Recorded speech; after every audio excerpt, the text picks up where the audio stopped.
Hello student, today we will study chapter 2 of your geography book and chapter name is land, soil, water, natural vegetation and wildlife resources. In this chapter we will study about different types of natural resources. In our previous video we will discuss about land resources, land use, types of land and conservation of land resources. Today we will study about soil resources. The thin layer of grainy substance covering the surface of the earth is called soil. कि जो पहला हम सीधा क्या करते हैं कि land को और सोयल को एक ही चीज़ मान लेते हैं कि यानी कि सोयल को हम लैंड के अल्टरनेटिव के रूप में यूज करते हैं, but there is difference between land and soil resource. Soil is a sub part of land. Landform determine the types of soil. Soil is made up of organic matter, minerals and weathers rock. कि जो soil का formation है वो उसके organic matter and minerals and weathers rock पे depend करता है. यानी कि हर प्लेस की सोयल डिफरेंट होगी. कि ऑर्गेनिक मैटर्स की that is related to natural substance. कि इसमें क्या आएगा कि आपके एनिमल, प्लांट्स, ह्यूमस ये सब इंक्लूड होंगे. कि जहाँ पे कि लैंड की फर्टिलिटी वहाँ पे ज़्यादा होगी जहाँ पे ऑर्गेनिक मैटर ज़्यादा होंगे. कि फिर जहाँ पे मिनरल्स होते हैं वहाँ की सोयल का टाइप अलग होगा. और वेदर्स रॉक भी इफेक्ट डालती है सोयल के फॉर्मेशन पे.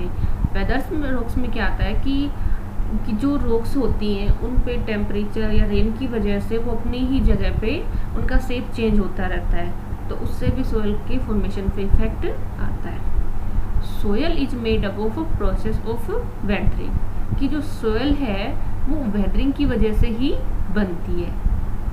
Weathering is the breaking up of and decay of exposed rock by temperature, frost action, plants, animal and human activity.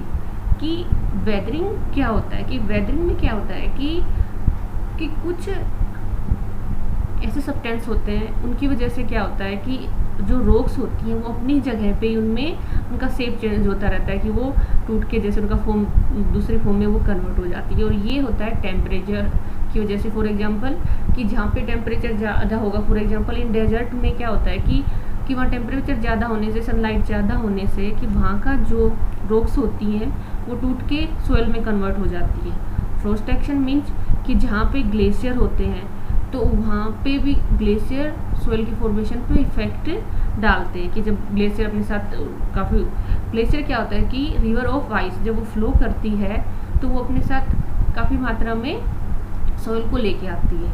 Plants क्या होता है कि जहाँ पे प्लांट्स होते हैं तो भी प्लांट्स क्या करते हैं कि प्लांट्स अपने जो प्लांट्स की रूट्स होती है वो मिट्टी को बांध के रखते हैं सोयल को. यानी कि वो अपने पास पकड़े रखते हैं. और जब हम प्लांट्स को कट कर देते हैं तो वहाँ का सोयल क्या होता है कि वो विंड के साथ दूसरी जगह चला जाता है. और इसी तरह एनिमल और ह्यूमन एक्टिविटी है कि जो एनिमल जब चलते हैं तो वो भी क्या करते हैं अपने फुट से सोयल का इरोजन करते हैं. और ह्यूमन एक्टिविटी मीन्स के मैन क्या करते हैं कि एग्रीकल्चर कर रहे हैं या फिर हाउसिंग बना रहे हैं तो उससे भी वो सोयल फॉर्मेशन को उसका स्ट्रक्चर चेंज करते हैं. यानी कि सोयल और जो लैंड है उसका मेजर डिफरेंस यही होता है कि soil is the sub part of land. और जो लैंड का अपर मोस्ट जो पार्ट होता है जो कि क्या होता है ग्रेनी सब्सटेंस से बना होता है. ग्रेनी सब्सटेंस मीन्स कि स्मॉल पार्टिकल्स से बना होता है, उसको हम सोयल कहते हैं. Stage soil profile. कि soil are divided into different types. कि जो सोयल होता है उसका फॉर्मेशन डिफरेंट टाइप्स होता है. कि जो हम ऊपर जो हमें स्ट्रक्चर दिखाई दे रहा है, नहीं हमें जो लैंड दिखाई दे रही है लैंडफॉर्म के ऊपर का जो सोयल देख रहे हैं उसका टेक्सचर नीचे तक सेम नहीं होता है. कि इसमें डिफरेंट प्रोफाइल होते हैं या डिफरेंट लेयर होती हैं. Top soil with humus and vegetation. कि जो upper most part of soil होता है जिसको हम देख सकते हैं वो क्या होता है कि उसमें सबसे ज़्यादा ह्यूमस और वेजिटेशन होता है. कि जो हम वेजिटेशन ग्रो कर रहे हैं वो सभी क्या होगा अपर पार्ट ऑफ सोयल पे ग्रो होगा. ह्यूमस से क्या होता है कि ह्यूमस में आपके वेजिटेशन और वेस्टेज ऑफ एनिमल प्लांट्स आते हैं. तो उससे जहाँ पे वेजिटेशन और एनिमल वेस्टेज ज़्यादा होगा वहाँ का सोइल का फर्टिलिटी ज़्यादा होगा. जो जो top most of soil layer है उसकी जो सेकेंड, उसके इनसाइड जो हम जाते हैं अर्थ के अंदर, तो जो सेकेंड पार्ट होगी वो उसको बोलते हैं सब सोयल, और इसके अंदर सबसे ज़्यादा सैंड, सिल्ट एंड क्ले होता है। यानी कि जो टॉप मोस्ट सोयल का पार्ट हो गया, उसके बाद जो सेकेंड लेयर ऑफ सोयल है वो किससे बनी होगी, उसमें होंगे सैंड, सिल्ट एंड क्ले। इसके बाद आता है third layer of soil, that is called weather rock. यानी कि इसमें जो थर्ड, ये आपके दिखाई दे रही है आपको येलो कलर के, इसके अंदर जो रॉक्स होंगी या सोयल होगी वो वेदर से रॉक से बना होगा। यानी कि वेदर के, क्लाइमेट, आपके टेम्परेचर, रेन की वजह से जो इफेक्ट आते हैं सोयल पे, वो सभी यहाँ पे वो वेदर्स रॉक मिलेंगे। और जो सबसे लास्ट में जो सोयल का प्रोफाइल लेयर है that is called parents rocks, means that is the base of soil profile. कि जो पेरेंट्स रॉक होगा वो पूरा सोयल की जितनी भी लेयर है उनका सबका बेस होगा। फॉर एग्जाम्पल, जैसे कि इसका नाम से आ रहा है पेरेंट्स, कि हमारे अंदर क्या होता है कि जो हमारी जो मेन कैरेक्टरिस्टिक होती है that is depend on our parents, कि हम जो कुछ भी सीखते हैं या जो भी हमारी क्वालिटी है वो हमारे अंदर कहाँ से आती है, हमारे पेरेंट्स से आती है। तो इसी तरह जो पेरेंट्स रॉक्स होंगी उस पर डिपेंड होगा कि जो अदर जो लेयर ऑफ सोयल है उनकी क्वालिटी का। फॉर एग्जाम्पल, अगर जो पेरेंट्स रॉक, अगर समझो टॉप मोस्ट जो हमारा सोयल है दैट इज ब्लैक सोयल, कि अगर ऊपर का सोयल हमारा ब्लैक है तो उसका पेरेंट्स रॉक होगा इग्नियस रॉक, क्योंकि हमें पता है कि जो ब्लैक सोयल है that is made by igneous rocks, कि वो मेल्टन मैग्मा से बनी है, तो उसका जो पेरेंट्स रॉक होगा वो इग्नियस रॉक होगा। Next is factor of soil formation, कि there are different types of soil found in different parts of world. तो उसका रीजन क्या होता है कि कुछ ऐसे फैक्टर होते हैं जो सोयल की फॉर्मेशन को इफेक्ट करते हैं, कि कहीं पे हमने देखा होगा रेड सोयल है, कहीं पे ब्लैक सोयल, कहीं पे लेटराइट सोयल। तो इसमें फर्स्ट आता है पेरेंट्स रॉक्स, की जैसे हमने पहले भी रीड किया था कि parents rock decide the main base of soil formation. और जो पेरेंट्स रॉक क्या डिसाइड करती है, determine colour, texture, chemical properties, minerals, compound, permeability, means कि कोई भी जो सोयल है उसका कलर, टेक्सचर यानी कि वो हार्ड है, सॉफ्ट है, उसमें कौन कौन से केमिकल हैं, मिनरल है, ये सभी पेरेंट्स रॉक से डिसाइड होते हैं। यानी कि जो ऊपर का सोयल होगा उसकी जो क्वालिटी होंगी सारी वो उसकी पेरेंट्स रॉक से आएंगी। Second is relief. In relief we include altitude and slope. Altitude and slope determine the combination of soil, means कि जो डिफरेंट लैंडफॉर्म है, जैसे प्लेन हो गया, अब माउंटेन में क्या होता है कि प्लेन तो प्लेन एरिया हो गया, माउंटेन में क्या होता है स्लोप होता है, और जो जब माउंटेन के टॉप से जब नीचे की तरफ स्लोप होगा तो क्या होगा कि स्लोप पे क्या होता है कि सोयल आपको नहीं मिलेगा, क्योंकि आपको रेन या रिवर की वजह से स्लोप का सारा लैंड फ्लो के कहाँ जाता है, वो उसके माउंटेन के फुटस्टेप पे आ जाता है। तो इट मीन्स कि altitude effect the soil formation, कि स्लोप पे क्या होगा कि वहाँ पे सोयल का जो थिकनेस है वो कम होगा, और जो फुट हिल होंगे वहाँ पे सोयल का फॉर्मेशन ज़्यादा होगा। Next is flora, fauna and micro organism affect the rate of humus formation, कि flora and fauna, flora means variety of different plants, fauna means variety of different types of animal, कि जहाँ पे flora and fauna या जो micro organism यानी bacteria वगैरह ज़्यादा होंगे वहाँ पे क्या होगा कि सोयल में ह्यूमस का फॉर्मेशन ज़्यादा होगा, यानी कि वहाँ पे ह्यूमस ज़्यादा मिलेगा, मीन्स कि वहाँ पे सोयल की फर्टिलिटी ज़्यादा होगी। और ये सब डिपेंड करता है फ्लोरा और फ्यूना पे, क्योंकि जब फ्लोरा फ्यूना फिनिश हो जाते हैं तो वो सारा उनका वेस्टेज सारा सोयल में इंक्लूड होकर उसकी फर्टिलिटी को इंक्रीज करता है। यानी जहाँ पे आपके फॉरेस्ट या एनिमल ज़्यादा होंगे वहाँ पे ह्यूमस ज़्यादा होगा और वहाँ की सोयल की फर्टिलिटी ज़्यादा होगी। Next is time. Time determine thickness of soil profile, कि it take hundreds of year to make just 1 centimetre of soil, कि जो सोयल फॉर्मेशन है उसका जो प्रोसेस है वो काफ़ी स्लो होता है, कि हम 1 सेंटीमीटर जो सोयल की लेयर है उसको बनाने में हमें काफ़ी 100 ईयर लग जाते हैं। तो इस टाइम से क्या होता है कि कि जो ओल्ड रॉक्स होंगी उसकी थिकनेस क्या होगी, ज़्यादा होगी, और जो न्यू रॉक होंगी उनकी थिकनेस कम होगी। Next is climate, temperature, rainfall, influence rate of weathering and humus formation. कि climate also effect the soil formation, कि जहाँ पे टेम्परेचर ज़्यादा होता है तो वहाँ पे जो भी रॉक्स हैं वो क्या करती हैं, ज़्यादा उनका इरेजन ज़्यादा होता है तो वो सोयल में ज़्यादा कन्वर्ट होती हैं। रेनफॉल भी इफेक्ट डालती है सोयल फॉर्मेशन पे, कि रेनफॉल से क्या होता है कि जहाँ पे रेन होती है तो वहाँ से जो top most part of soil है वो सारा इरोज हो जाता है। तो these factor effect the soil formation.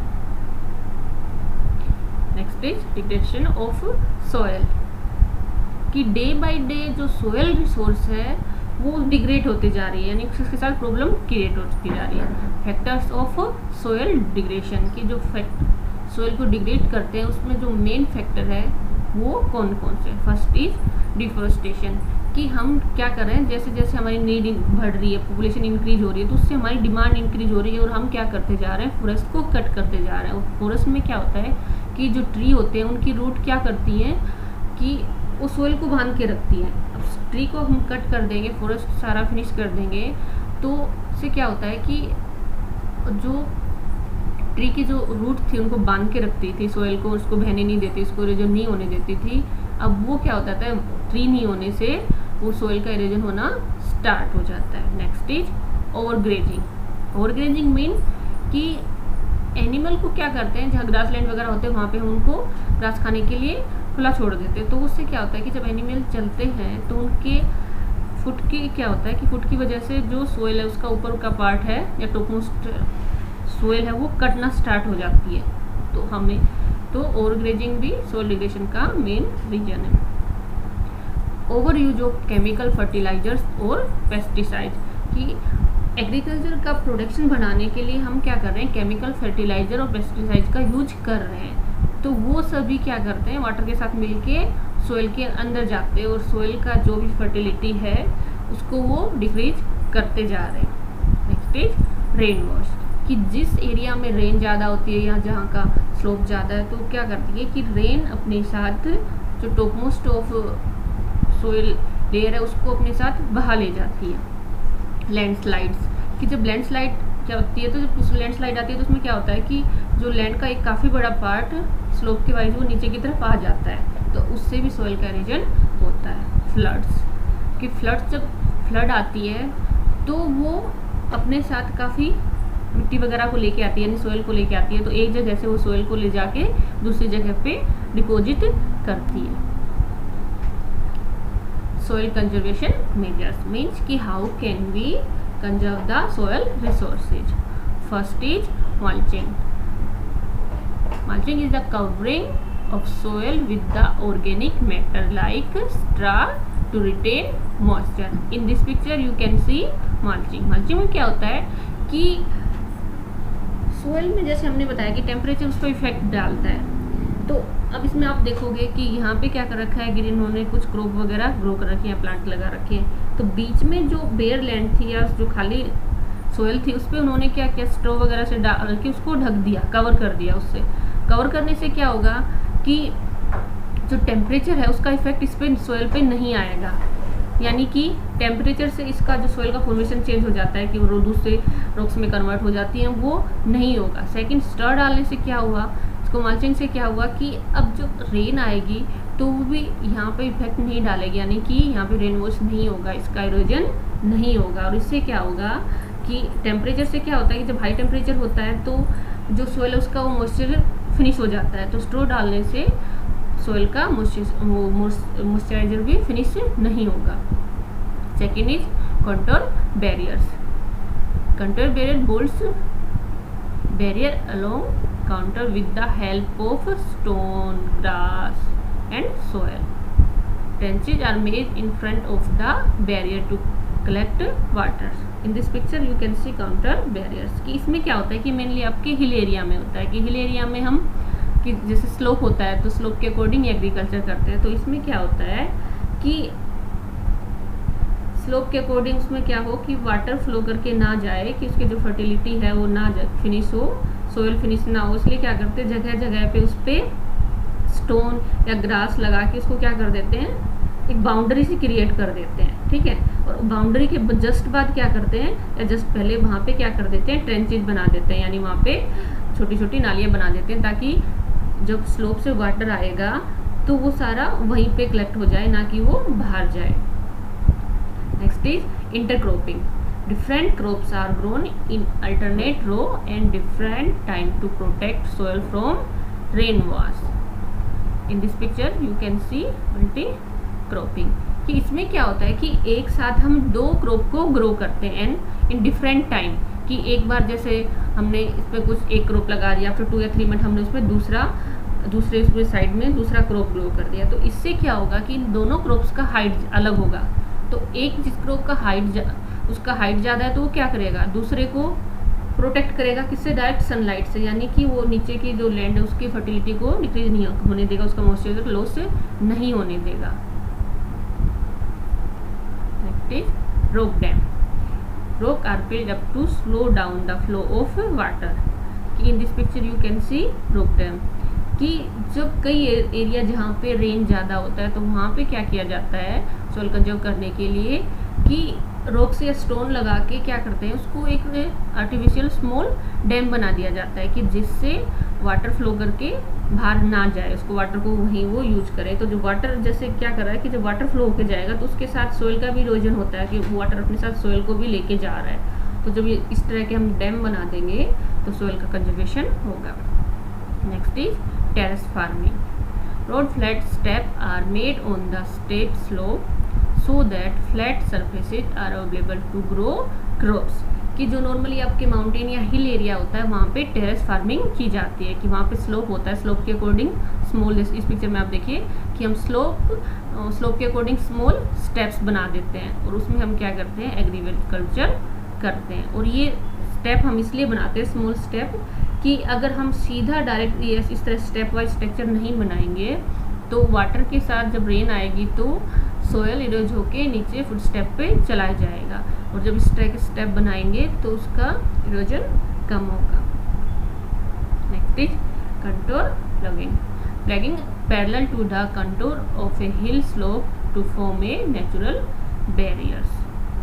कि इसमें क्या होता है कि in this picture you can see contour plugging, कि ऐसे एरिया जहाँ पे फ्लड ज़्यादा आती है या रेन ज़्यादा होती है वहाँ पे क्या करते हैं कि एक रो में हमने क्रॉप ग्रो किया, तो जब दूसरी रो ऑफ क्रॉप लगा रहे हैं तो उसके बीच में हम क्या करते हैं, एक तो हम उसमें एक बीच में से एक स्मॉल ट्रेंच डिग कर देते हैं, ठीक है।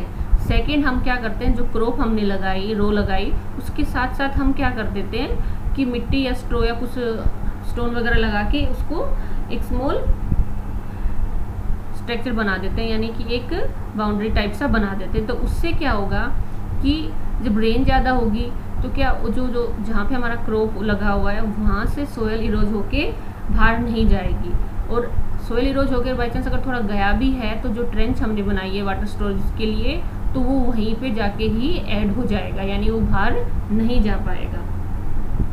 Next is shelter bed. Row of tree are planted to check the wind movement to protect soil cover. This is mostly done in desert। कि जहाँ पे विंड का इफेक्ट ज़्यादा होता है वहाँ पे शेल्टर बेड को यूज किया जा सकता है। तो इसमें क्या होता है कि जो फील्ड होता है उसके चारों तरफ हम क्या करते हैं, ट्री का रो लगा देते हैं। तो ट्री से क्या होगा, ट्री का पूरा रो लगाने देने से, यानी जो फील्ड है उसके चारों तरफ हमने ट्री से बाउंड्री बना देते हैं। तो उससे क्या होगा कि जब तेज स्पीड में विंड आएगी तो वो जो फील्ड है उससे सोयल को इरोज करके अपने साथ बाहर नहीं ले जा पाएगी, क्योंकि अगर वो यहाँ से इरोज करके लेके जाती है तो ट्री से क्या होगा, वो ट्री उसको विंड को बाहर जाने नहीं देंगे, वो फिर सोयल का सारा को डिपॉजिट वहीं करेगी। Now our today's topic soil resource is complete. In our next class we will discuss about water resources. Thank you.